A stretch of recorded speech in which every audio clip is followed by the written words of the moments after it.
Unboxing Everyday Heroes sent to us from Evil Genius Games, specifically from David Scott. Thank you, David. When you said you were going to send me something, I was like, oh, you're going to send me the PDFs. And you did send me a link to the PDFs.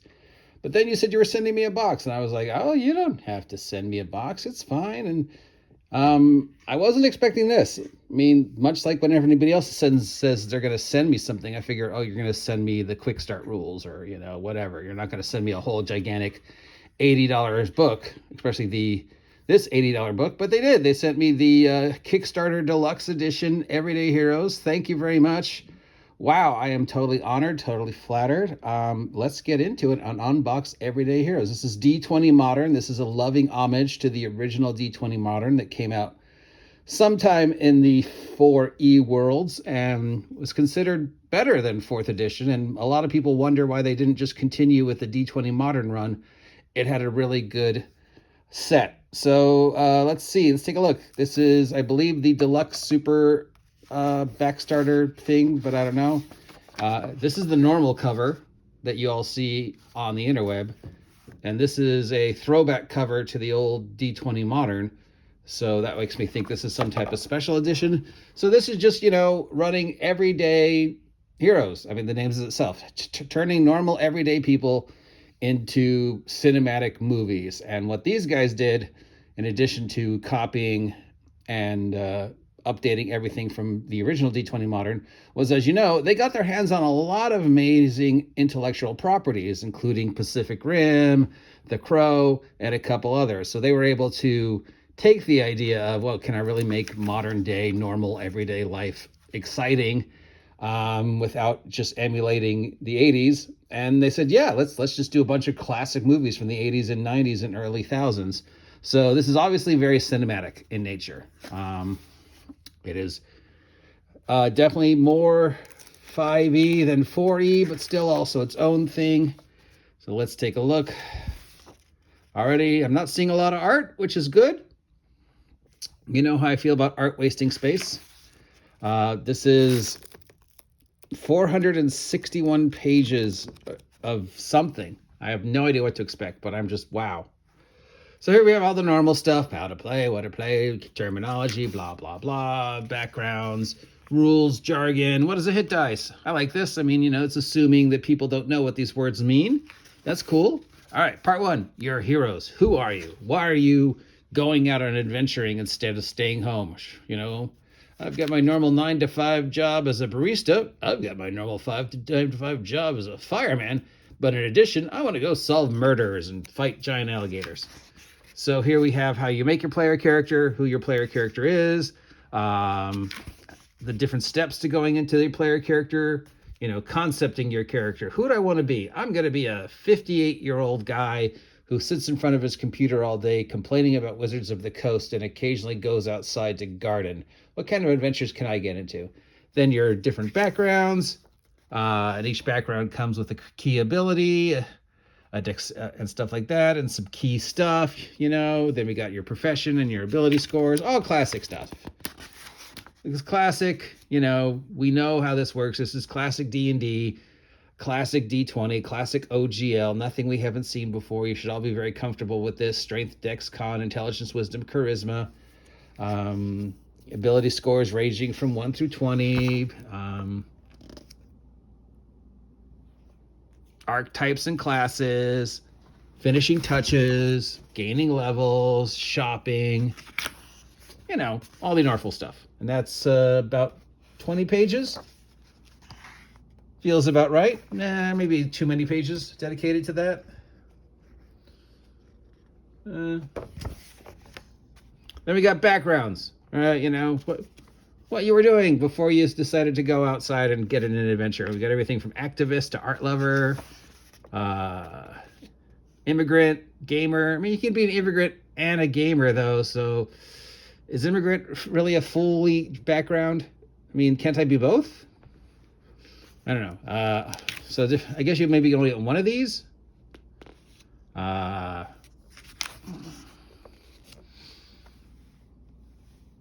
don't know. I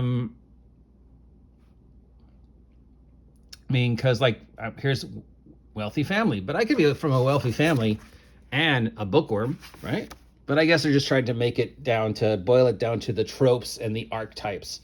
You know, like when you see this character in a movie, all you really know about them is they're an immigrant, or they're the Heather, they're the rich girl, or whatever. All right, then we get our professions. You know, you got your academia, blah, blah, blah, your different jobs / classes, I guess. Instead of classes, we have professions.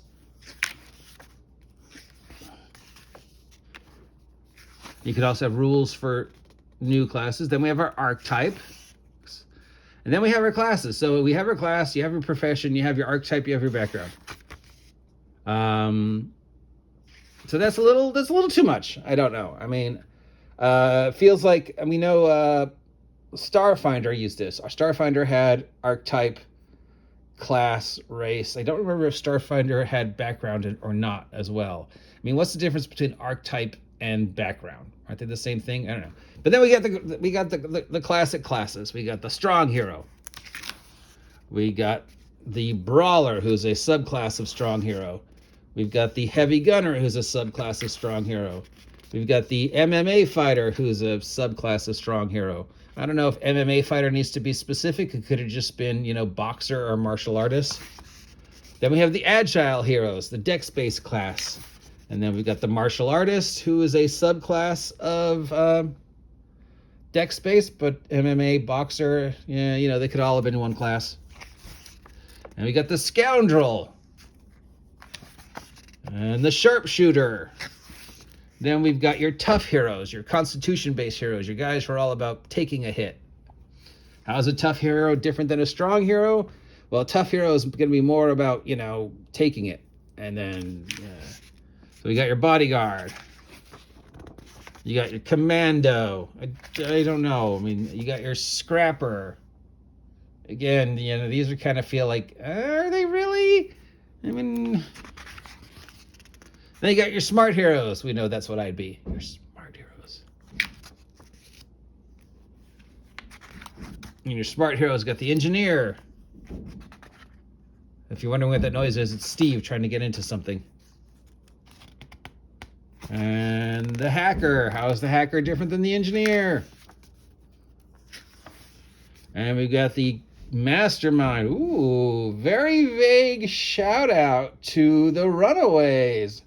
I may be the only person who's going to catch that, the mastermind from the Runaways, from that short-lived Marvel thing. But yeah, interesting. Was that intentional or accidental? But I'm saying it's intentional. And then we got the scientist / doctor / whatever. And we got the wise heroes. We got your hunter. Hunter wisdom? Sure, why not? We got your master. How is a master different than the martial art? So I guess this is the master of the mystic arts instead of the martial arts, or just a wisdom-based martial artist instead of a dex-based martial artist. Then we have your sleuth. Sleuth seems to be more of an intelligence-based than wisdom-based, but sure, why not?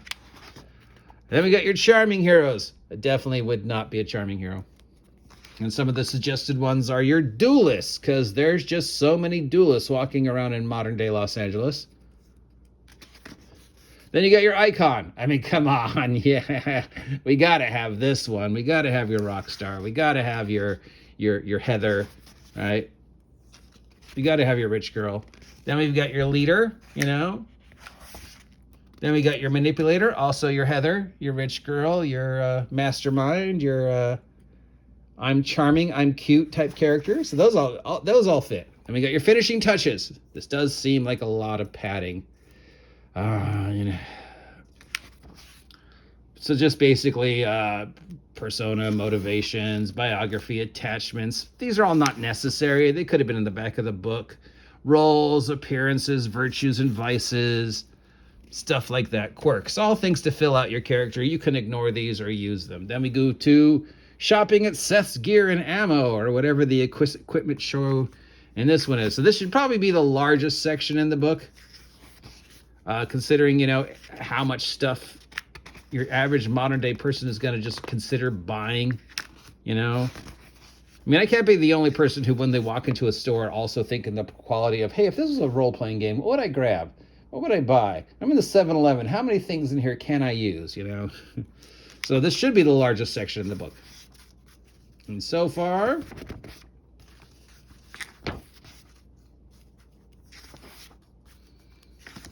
yeah, I've got it divided to normal, historical, improvised, large section on improvised, military, then everything else, and then some rule on like firearms and accessories, electronics, specialty goods, hardware, sporting goods, vehicle. Oh, it even has a little thingy, has a little bookmark. Thank you. Oh my God, that's so cool. Vehicles. You think they covered every car? No, probably just some general cars. Law enforcement vehicles, military vehicles, a helicopter. Useful places, armory, home, houses, feats. You included feats. So we have class, archetype, background, feat. That too much? Plus subclasses. Too much?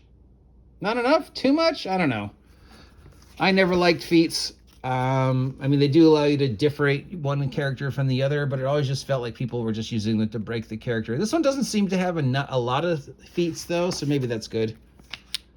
Looks like we got some minor feats and major feats. The typical ones: I'm faster, I'm stronger, I can carry more stuff, I know more things. The typical feats, whatever you want to call them. Minor superpowers. Then they got ones for specific classes, like the unnecessary, maybe, you know. All right, game rules. All right, core rules. The usual stuff: proficiency, ability scores, skills, what you can and can't do, saving throws, different conditions, combat. There should also be a pretty big section.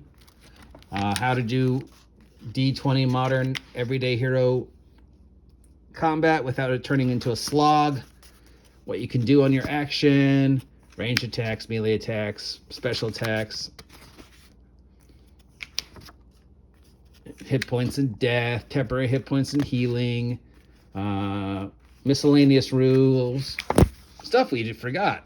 Underwater, hiding and seeking, armor value and penetration factor, disabling a trap. Just all those little questions that come up during a game that you don't know, like, what happens if, that they've tried to cover. Chases. Chases never work in a role-playing game. Chases. Here's a whole section on chases. Hopefully they got it right. I don't know if you can do it right. You know?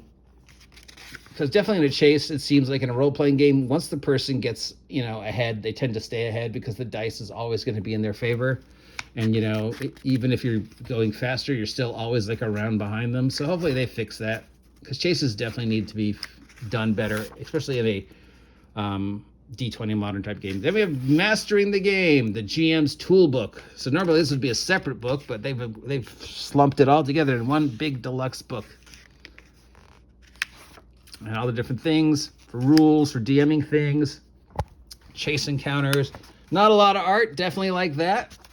Though somehow I kind of also feel like modern day deserves more art. We got rules for stacked boxes, clutter, for chases. Like, you know, why is there always two guys carrying a piece of glass and a fruit cart in every chase?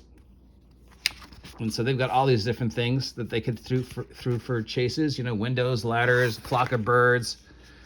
Skylight, old lady, vacuuming, all the things. So they definitely went into chases. So this this vegetable cart, steep hill, everything, low branches, parking lot, muddy road.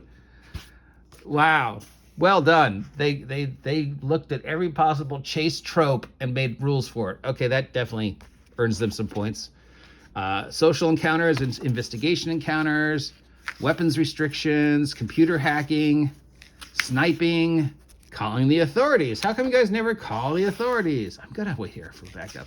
Landslides and avalanches, lethality rules, poison rules, injuries and hit points, some optional rules for making combat more lethal or less lethal, more cinematic or less cinematic, including some magical things like zombies. They've got, rules for drugs. And then a section on how to run the game.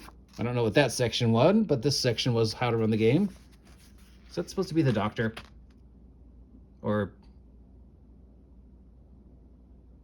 And then, like, table rules, food, distractions, table talk, rules talk, dice rolling, taking care of the house, being polite, metagaming, multiple characters, missing players, knowing your players. All good stuff, all good things, session 0 stuff, knowing your players, and knowing what they do and do not like, improv, tone, pacing, all things that are necessary. Things that the current Dungeon Master's Guide for that other game missed. Maybe a little too much, but still, yeah. Making NPCs, dice fudging, hero levels, and a section on creating adventures. Again, maybe too much, but I don't know. It all sort of feels necessary. I mean, modern is probably the hardest genre to run, so maybe you do need all these extra rules because unlike fantasy, you can't argue about modern. A table exists. A stapler exists. You know what you will see in a 7-Eleven. So here we go. Different things, handling players. And we got like a section on NPCs and monsters, stuff like that, Everything from park rangers and special forces to GOAT, and then just some of the different character record sheets of people you might run into, a hitman and an enforcer. This feels like too much. Like I would have just had a generic henchman block and then adding or subtracting to make him different ones, but whatever. We got some cultists, we got some spies, we got some law enforcement. Oh, the book's ripped. We got some military dudes.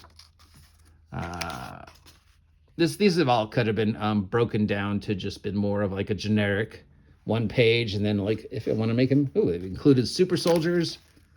And we got security. Yeah, this feels like Stone Cold Steve Austin. This feels like page wasting. Like this could have been cut down. Crazed maniac, hunter, kickboxer, mad scientist, slasher, robots, the ultimate badass character, animals,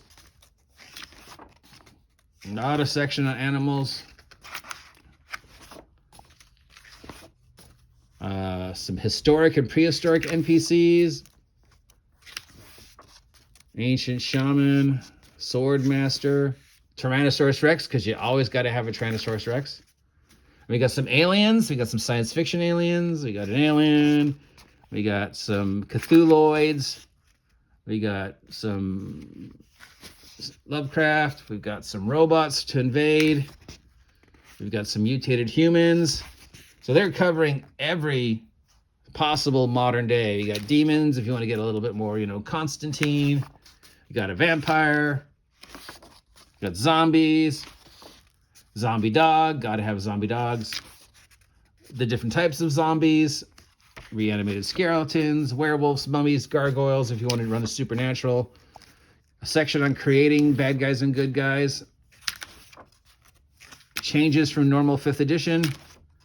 And then a table of contents / appendix / whatever you want to call it. And the character record sheet. All right, there you go. All 400 plus pages of the super duper deluxe everyday heroes. Thank you very much. Will I ever get to play this or run this? Unless David invites me to a game, probably not, but I'm still grateful for it. It's got tons of ideas. Not as much artwork as I would expect, which is both, I think, a good thing and a bad thing. I think, modern day is very visual. Cinematic is very visual, so maybe it could have used a little bit more art. But then also it doesn't waste a lot of space from art. There's a lot of things that feel unnecessary. I get what they're trying to do. They're trying to just make sure every possible thing is covered.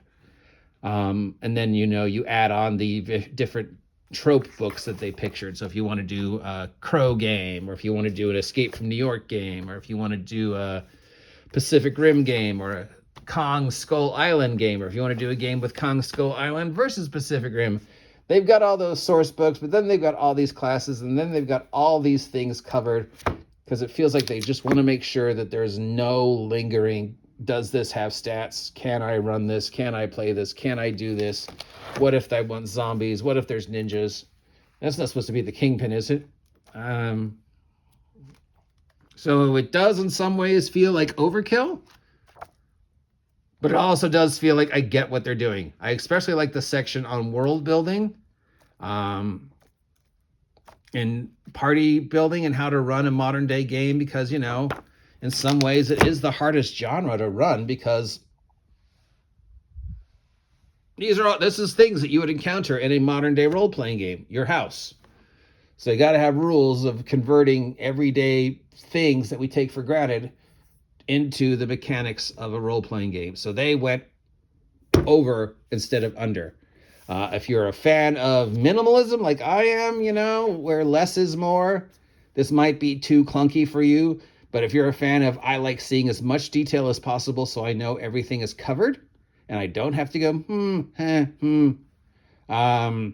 like me, then this might be the game for you. I don't know. I mean, who is the audience?